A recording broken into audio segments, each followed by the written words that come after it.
To use this tester, first thing you do is you take one end of the cable and you plug it into the master module. And then you take the other end of the cable, you plug it into the remote module.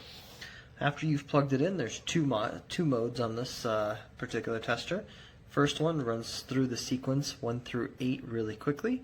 If all the lights light up, then it works. If all the lights for some reason don't light up or don't match up, then that means that you did something wrong or there's something wrong with your cable.